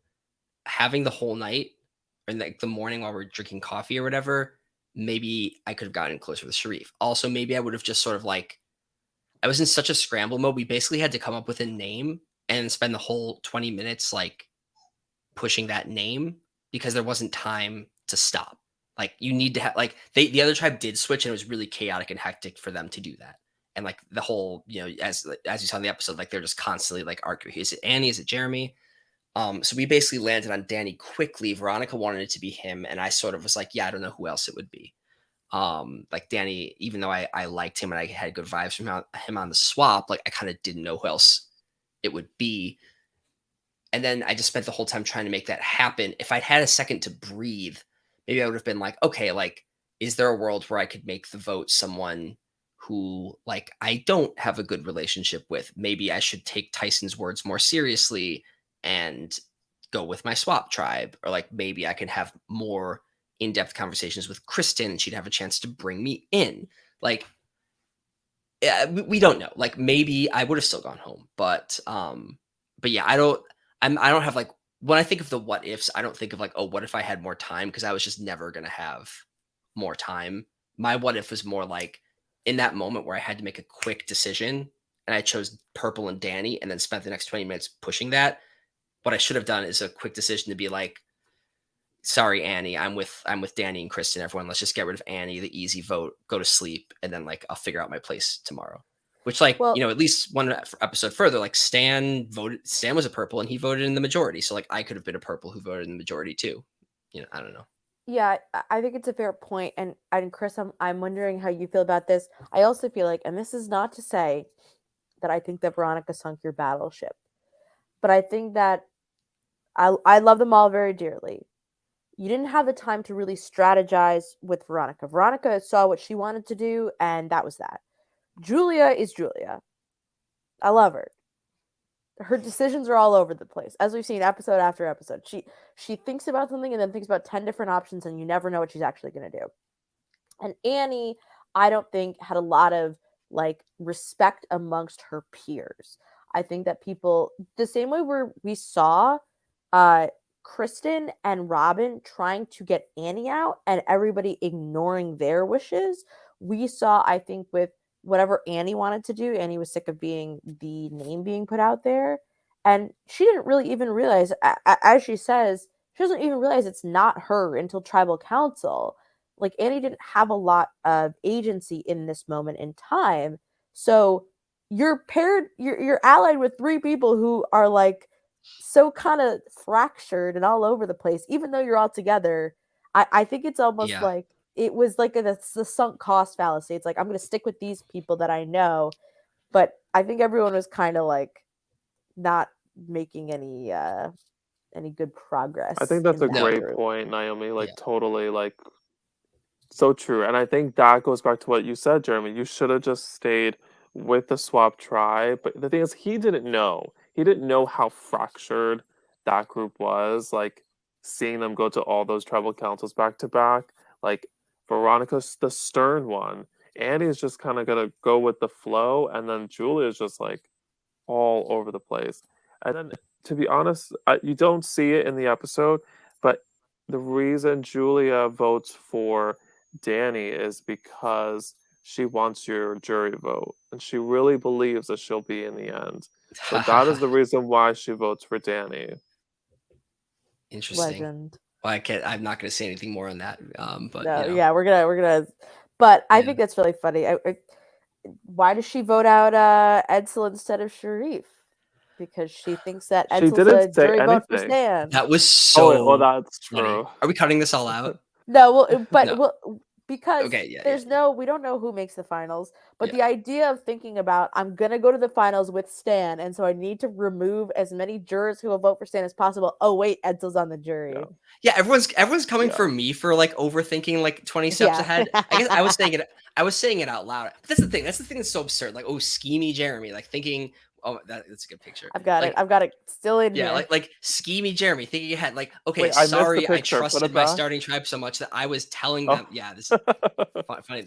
For those listening to the podcast, Yeah. we just looked at a funny picture Yeah, of it's Julia the looking Julia shocked. Julia face. was Check us out on Julia's YouTube. thinking way too far ahead. Like every single jury, but she's playing. It's like she's trying to like do that nice thing, like kind of how like Kristen was telling you about the vote. Like she was kind of doing that same thing. Like I'll vote with you to make you feel good, and then I'll send you to the jury so you vote for me to win.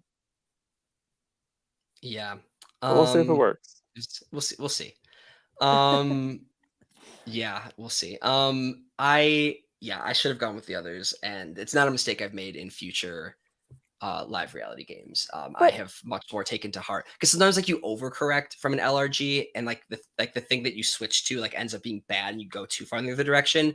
But I have found that Tyson was 1,000,000% right. You go with your swap tribe. It doesn't mean you like burn your starting tribe and like swear them off, but like at least at the merge, go with the people who you're with the most recently, and then you can pick the others back up.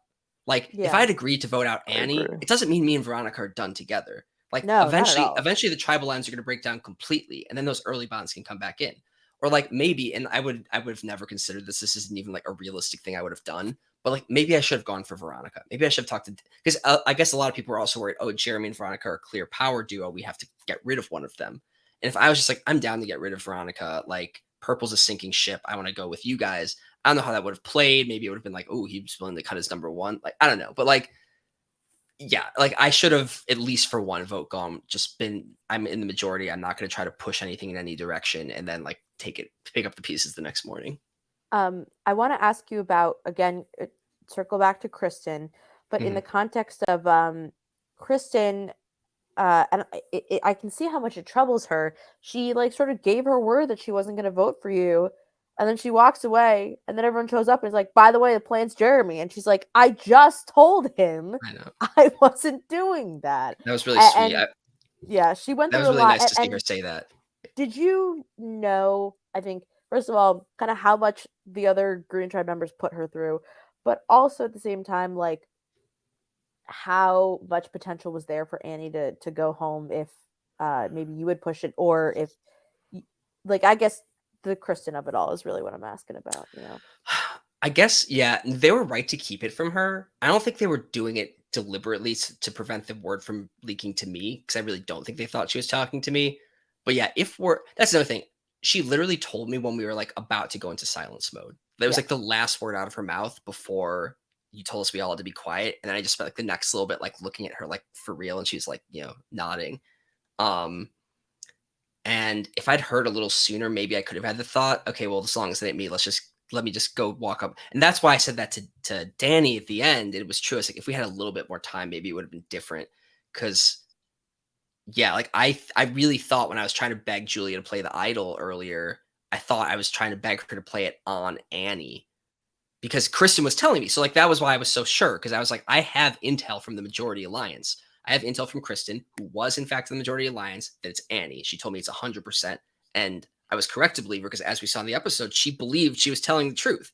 So like I was not even being lied to at that point. I actually was told by the Majority Alliance it was Annie, which is why I was telling Julie to do it. If I'd gotten that word from Kristen a little sooner, maybe I would have had time to go to Danny and been like, I throw myself at your feet, like, but it is what it is. But yeah, no, Kristen was very nice that whole time. And she's really great. I have like nothing bad to say about Kristen. And that's why I also thought when I was telling the other people, like, oh, Veronica swears she has Sharif, I think I have Kristen. I wasn't 100% sure Kristen was down to vote for Danny, but I definitely like felt solid with her. Probably too much, but like I did feel pretty solid. And I didn't trust Sharif, but I just had to trust Veronica, and she said she had Sharif. And so much of our thought of like, we have the numbers to take out Danny, so let's do it, was based on her incorrect read of Sharif and my incorrect read of Kristen. And if I'd known earlier in the night, because eventually I realized that her read was wrong first, which is that why I was so desperate for the idol to be played. And then later on, I realized that my read was wrong. And if I'd had those realizations like 10 minutes sooner, then maybe I could have tried to do another plan, because the Danny plan was dependent on us having blue, which just like turned out to not be true. Well, this brings up something interesting that, Chris, I want you to speak on, which is I think, so I have to quibble. You and I were talking about this, Jeremy, with what Mark said in the recap, which is that the girls didn't want to work with you. It's not true at all. Julia maybe knew that you were sort of dead in the water. Annie, I think, was trying to work with you guys, and Veronica was 100% with you. Your read of Kristen is much less incorrect than Veronica's read of Sharif. But yeah, Sharif is protecting Veronica, Annie, and Julia with his vote. He's protecting them, and so you become the target, whereas Kristen is trying to protect you. And so your bonds are like kind of correct, but like Sharif was not just going to listen to what Veronica was going to say. Whereas I think that you and Kristen had a much more back and forth relationship. Thank you. Yeah, that was like the weirdest thing. Okay, so I'm gonna take this is like the Mark Levy dunking hour. So like, I'm not gonna go into dunking like 5 minutes. Dunking 5 minutes. We get to it. Not even that long, because we've been going too long. But yeah, Mark has all these takes on me that are like complete fan fiction. Like I did things wrong. I made mistakes in this game. I've like owned up to all of them today. Like on the episode the other day, like Liska was pointing them out, Davey was pointing them out. There are things I did wrong. And then Mark's out here just like literally making things up. He's like, oh, Jeremy was having this conversation with the girls, and it was like a brick wall, and like they all wanted him gone. It's like, no, that's like not what happened in the episode or real life. That is a made up thing. And there are other examples too. I wrote them down. Okay, Let's see, what else did he say? It's not even Jeremy's a lawyer. Bullet points. Yeah. I don't know. There's just like a whole bunch of things.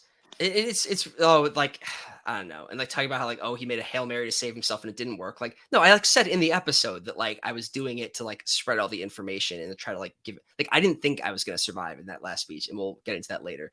I don't know, it's Yeah. really annoying. I feel like he's done nothing but like shit on my game the whole time. Say play a sloppy fucking game and then be like, oh, but I love Jeremy, so it's okay. It's like, do you love me? We're like acquaintances. Like you can't just like go out in public and just be like shitting on me nonstop and be like, oh, but it's okay. And it's one thing if it's like at least accurate shitting on me, but it's like made up stories and tales. I don't know. So I'm over it. Oh, Um, this is like this is what happens. If you get on the real show, you get a lot of like that sort of thing. So it's kind of like, in a way, this is like the taste of the real show, Jeremy. And you're gonna get a lot of critics. You're gonna get people you don't like. There's gonna be people you really like. You know what I mean? So just take this moment to shine because you're a yeah. little celebrity, Okay. and Thank you. enjoy and it. and It's a I little annoying, of course, but no, I think that what you pointed out, Jeremy, I think is like why we have to remember that it's also partially why these happen, right? Our exit interviews. Um, but more so that sometimes like you can see a person's face and read it one way, but reality is different. And I do think that Annie and Veronica and Julia have all expressed how they felt in the episodes. And just like you were talking about earlier, Jeremy, that you thought you were more with Julia earlier in the season, but she's here now. And I think that hour by hour, people's relationships with each other changes and transforms. And this was the most scrambled hour of all time. And I think that even being somebody who was there, like I could not fathom everything that was happening. So you gotta watch with some hawk eyes to really pick on what's going on, rather than just sort of make the sweeping thoughts about Yeah. everything that's occurred. Yeah. Oh, I'm otherwise happy with my coverage. I think it was fair. If you're not also happy, wanna you can contact your tribe handlers because Yeah. they filmed it. Jeremy, I just want to say all your confessionals were great. Like, everyone else, I wouldn't say everyone else, but most people I would have to like, or the camera person would have to say, speak up or give Call them them out. cues. Like, everything was great. It was just like easy to edit and everything worked in the episodes. That's why you're visible in like every episode because you gave context of what was happening in the game and it wasn't boring and it brought like a lot of focus of what really is happening, and it's every confessional felt like it was a show like a confessional that could have came right from the show. So I applaud you on that because you knew exactly what to do when you came out there in terms of like playing to an audience and knowing that you're going to be, in a TV setting or the YouTube setting. Thank you. So I think you're a There's great character. I mean, I don't think how you play Survivor is who you are in real life. And I hope people don't see that about you because a lot of people maybe think of you as like a little villain or whatever. But I think Yeah. it's up to everyone's interpretation. I appreciate that. And yeah, it's funny. I don't even feel like I did anything villainous or even was edited to be villainous. I did get rid of Andrew, which like and Andrew was deservingly a fan favorite because he's a really great guy. But like, voting for someone isn't like a villainous thing. Or I feel like the edit was fair and everything was fair. I have no complaints about any of that. I should probably talk about the speech I gave with Kristen just because that's like the other big. Yeah, Jordan Kalish in the comments. This still going on? Exactly. I should probably wrap up. Okay. So why did I give that speech about Kristen? Don't Jordan, shut the hell up. Don't let Jordan Kalish No, pressure you. I was already on my way to try to at least talk about the speech, All and right, and we'll then get if there. we want But to shoot like, the don't shit let later, we Jordan still Kalish make you feel like you can't speak your truth. Oh, Jordan Kalish, by Jordan. the way, best confessional giver on the crew. He asks like a lot of questions. And He I is. He yeah, is. I think they should fly Jordan out to Real Survivor, and they would get much better confessionals from people. I Like he agree. just stood That's in the back, and then was just like, what do you oh, think you're gonna do? Jordan says he's drunk in Texas, and You you can't can't blame. blame Okay, we him. shouldn't engage with him. He's drunk. Yeah. We don't want to derail the pod. Okay. So I find out from Kristen that I'm going home. And I'm sitting there thinking like a million miles a second, is there any way I can save myself? And I quickly realized there's no way I'm going to live tribal this off of me. It just simply won't work. Um, and so the only way I could survive would be if the idol was played on me. So I think, okay, great. I will wait until the votes have been cast, and then I'll turn to Julia and I'll say, Julia, the votes are on me. Like this is your moment. Like, are we gonna win this game together? Like, play the idol. A few reasons why I decided that was like my plan. That was the other plan besides the one I did. The reasons I didn't do that. One, I didn't think Julia would play it. Two, I thought Danny might have played the idol nullifier. I also was a little, I think I might have also thought the idol nullifier gets played like after that. So if I spoke up to Julia, then Danny would just stand up and play it. Right. I'm not sure if I thought that. I might have actually been correct about the nullifier, and I just assumed like he probably already played it because like he knows that our only hope is an idol. Why wouldn't he play it? Was sort of my thinking. The rule is that you had to play it when you voted. So you had to put, yeah. I probably was aware of that at the time and just assumed he'd already done it. But either way, I thought like, okay, Julia's probably not going to play it. Even if she does, it probably gets nullified. At this point, I still think Julia's my buddy. I don't want her to waste her idol on it getting nullified. So yeah, so my thought was like, okay, I'm going home. It's happening, period. What can I do? So no, priority number one, and this is something that like in none of the recaps or anything about why I did what I did is even considered, but this is the truth. My number one priority at that point is like, all right, let's produce some good content here. Because, you know, tribal councils are often the most, not often, tribal councils are 90% of the time the most boring part of the episode. Not because Chris is doing anything wrong. You do a great job with the questions, Chris, but everyone's playing coy all the time. You know, they're not talking truths. So I'm like, let me make content. Let me make this into like a big grand finale to the merge boot and like a big grand finale for myself. That's number one. Number two was, I want to tell Purple everything. Because in all the scrambling and craziness, I realized I hadn't even told Annie and Julia and Veronica about the idol nullifier, which is something they should know because they're the people who I'm with and they're the people who I know are going to vote with me. So they have to know that. So I want to spread that information. And then finally, my thought was, okay, I really like Kristen. And as soon as this all came out of my mouth, I felt really bad about it. And I was actually kind of relieved watching the episode that like in my mind, I felt so bad for like going after Kristen that I'd sort of built it up in my mind as I said like some really mean thing. And I kind of didn't. I was really just like, oh, I just like revealed that she told me everything and like suggested to other people they should maybe turn on her. But like it was nothing personal at all, which was a relief to see. But I was like, if I could put distrust between the other members of the Green Tribe and Kristen, then maybe they won't work with each other next time. It can break the game open. Like maybe some of them will want to work with like the Purples, who again, like I'm like, you know, I'm out. I want Veronica and Julia and Annie to win. So like maybe like either Kristen or the other Green people will want to work with them, and it'll like open up the game. They're armed with all this information. So that was kind of my thinking there. It wasn't like a Hail Mary. I didn't actually think that I was going to survive. And I am satisfied. The only thing about it is like I felt bad for making Kristen feel bad, but I feel like we were sort of good with each other like pretty quickly. Like even like the next episode, which has already come out, like, you know, this doesn't get shown, but like as soon as we're sitting down, Kristen like looks right at me with like a sad face. And like, even though we're not supposed to like, you know, say anything to Jerry mouth, I'm like, I'm sorry. You know, I like tried to make it like very clear. Like, I feel so bad. I feel like we were like good. And then like, you know, I won't say anything further about what happens, you know, later in the game, but I feel like we were good and we're good now. So looking back on it, I think I'm pleased with how I handled that whole situation. I just want to throw this up really quick. Another great Julia face. And Annie, I love Annie's too. Funny. That's what she really finds out. Oh, and then Andy like counting the votes because you say like the vote is on me, 8-6, and Andy's like, what the fuck? It was so funny. Yeah, if I'd been right about the tally, it would have looked really impressive. So I thought it was worth a try. I honestly remember, Jeremy, there was like very few moments of tribal council I can remember from all the years.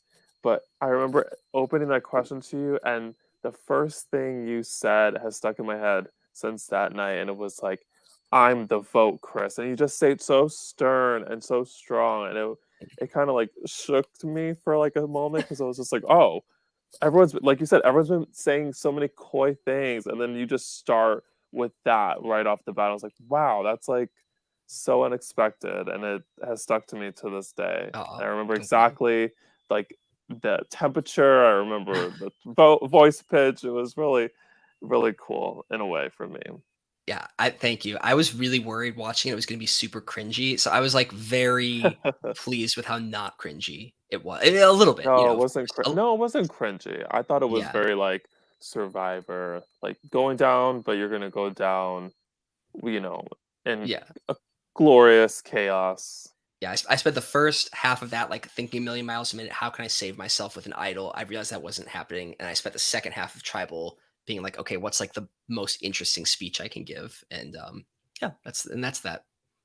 Yeah, it's interesting because in retrospect, obviously Danny does not play the idol nullifier, and so the idol would have worked. But I think that we see from the past couple episodes is that I think Julia's decision making skills are, you know, first of all, everybody's fried because this is the end of the day.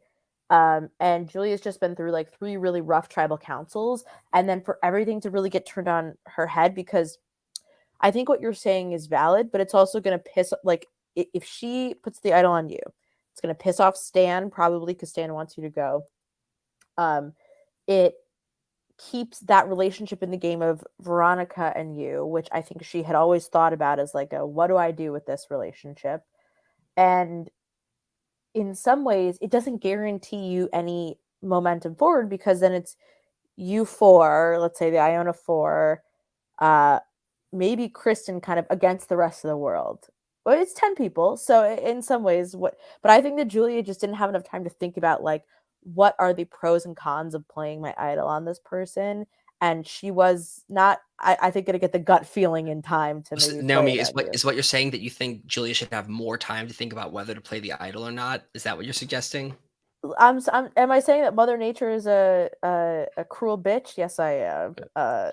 We Um, can blame Mother yeah. Nature for Jeremy going home. Let's just do that. Yeah, It'll let's make more blame the sense. hurricane. Yeah, no, I was referring to something else, but we can't get into it. Yeah. Yeah. Um, yeah, the other thing, I obviously the people to ask about this would be Danny, Andy, and Robin. But I know Stan was trying to take credit for me going home in his final words. He deserves some credit, 100%. But like it really felt to me in the moment and now that it was like Sharif. Sharif was the one who made that happen. Um, and I think that's like a pattern. Like in the next episode we just watched too, which like I guess if you're listening to this before the next episode, just skip 30 seconds. But it feels like it was Sharif's move as well in the episode after I went home and stands out there in the confessionals taking credit for it. But we see what happened for real. The other thing I would say to that point is that we see Danny wants to target Veronica like right away after hearing that it's she's the one saying his name. And I think that people do a really interesting job of like managing where his head goes to. Because he's like, should we get Veronica out? Everyone's like, no. But Kristen, his number one ally, is like, vote Annie. And Sharif is like, vote Jeremy. And so I think that you're very much right in that like it's a lot of Stan, it's a lot of Sharif in this moment, where their interests align, and unfortunately, that interest is getting you out of the game. Yeah, But also, yeah, it's true. spoiler alert. I assume people like the Andy going out in the next episode is very interesting. I'm curious from your, do you remember any perspective as a juror seeing Andy get voted out? Because to me, I was shocked by that vote when it happened. I was surprised. Yeah, I was pretty surprised, and watching that episode was really fun because I had no idea like how all that went down. But I was kind of like, okay, like I kind of get it. Like the Blues are switching back and forth, like playing the classic Rob Sesternino game. Like keeping like the two sides against each other of the Greens, and he's like the biggest challenge threat. So it kind of made sense to me in that respect. But if you had asked me who's going to go home, I would have been like 1,000,000% Veronica. Yeah, I mean that's what Veronica thought too, eh? That's what It she was Yeah. really saying the whole was. It episode. really was her for a long time. Like that just switched like 15 minutes before tribal. It was So fun because then I got to know Andy better. And one thing you don't realize, every single challenge for the rest of the game, after the real players got to play them, the jury would then go play the challenges. So like me and Ed and Andy were like doing a whole bunch of challenges together. It was really fun. Yeah, that's always the cute. I know. So, Jeremy, is there anything else to talk about? I have very much enjoyed this discussion. I think there are a lot of interesting points that I hope people paid attention to. But anything else that we should chit chat about? Thank you. I think while we're talking about challenges, one thing you wouldn't realize is that thing where you hold the ball on the thing. It's immediately painful. Like you think, oh, like you make it through the first round as long as you can balance, and then the hard part is like when they go apart from each other, which is like where I went out. What I wasn't expecting is the very second you hold your hand out there, it's like really painful. It So everyone who sucks. dropped out in that first thing, like if it had gone 10 more seconds, I think my arm would have given out. I was not expecting that, how heavy it was and how hard the position was. Um yeah, I mean there's things we discussed, you and I, Naomi, about talking about, but I think honestly we're fine. So Just be on Facebook if you have more questions for Jeremy. Just leave him here and tag him, and he'll get to them. No, but Jeremy, this has been great. I really appreciate you being here, and I appreciate you coming to play the season in the first place, because it was really a joy to have you. I think you were somebody when we cast you, we knew. I expected you to bring the good TV, and I think you delivered on just that. And I really appreciated you joining us in the season. Yes. And Jeremy, you should definitely plug your crochet oh um yeah. I don't because care. Jeremy makes these amazing crochet characters. He's done Jeff Probst. My favorite one is Scarlet Witch from Marvel, but he has had Holy so many shit! amazing ones. That's And there's a big huge. that's a big baby Yoda. I've never seen a big one before. Usually they're Wow. small. Yeah, That's I don't really have any of my cute. small ones. I should have had my small ones with me. They're usually like this big, and I make them from scratch. Like I have a Jeff Probst that I made for Brienne. Yeah, That's like that ruled. I saw that. yeah, I no, love and they're it. really fun. I like make the instructions and I like sell the instructions on Etsy. This one is not an original Jeremy Berman design, but I did just follow someone else's instructions to make it. But it was right behind me, so I grabbed it. But it's a good baby Yoda. So what's the Etsy? What's the Etsy link? Drop the Etsy link. Yeah, Yeah. it's so you could go to my website. It's Jeremy Gurumi, which is spelled Jeremigurumi. And the reason for that is the art form of these dolls is called amigurumi. It's Japanese, so Jeremy Gurumi. That's also my Instagram handle Oh, at Jeremy Gurumi. That's cute. I like Or you could that. look at my Twitter if you want New York politics commentary. You could go to at Jeremy Berman NY. Since being on Survivor New York, I did run for office in the Upper East Side and won with 70% of the votes. 10,000 voters chose me to be their state committee member. So, very sometimes getting cool. the most votes is a good thing. And that was an example. That's so Yeah. So cool. Stan, Jeremy can be a Democrat and a lawyer. It's Yeah. been No, it proven. was a What? contest. I ran against a guy. I spent months like the opponent had like the chairman of the entire New York State Democratic Party got Yeah. like him and like his wife and two of their friends donated $24,000 to my opponent, whereas like my campaign only had like $6,000 in it, and I got 70% of the votes because I had the people power. Alliances like in real life, people actually like me. So like lots of people stood on street corners and like handed out my flyers for like many, many hours on election day. And the That's other guy just had a cool. bunch of money, but no one to stand out in the street corners for him. So like, yeah, like give me enough time, make it longer. Thanks, Valencia Burns, who says congrats in the comments. Yeah, if I have more than like 20 minutes with people, I'm generally good at winning them over and making them like me and want me to Yeah, succeed. especially if they're awake, especially if they're not sleeping. It'll be Yeah. great. Jeremy, are you No. gonna run for anything higher one day? If Ooh. I do, you'll hear about it. Okay, that's cool. And then I could see we'll have it. to make season 5 I'd private. So vote for watch it you. now. We'll send out DVD Oh, I copies would so never run people. for anything like that you would be able to vote in. I'm not running for president or anything. If you, I mean, I could vote for I'm in Queens, president, okay? but Maybe Yeah. we got You'd, some boroughs. you'd have to move to No, my this. neighborhood. Yeah. um, okay. Jeremy, thank you so much. Thank you everybody who's been listening and commenting along. We appreciate you so much. I want to say a couple things. One, new episode's already out. It's Sunday night. But more importantly, please leave a lovely little YouTube comment over at Survivor New York, youtube.com/Survivor New York, and let us know what you think of the season. Next episode, Chris, describe it in a couple words.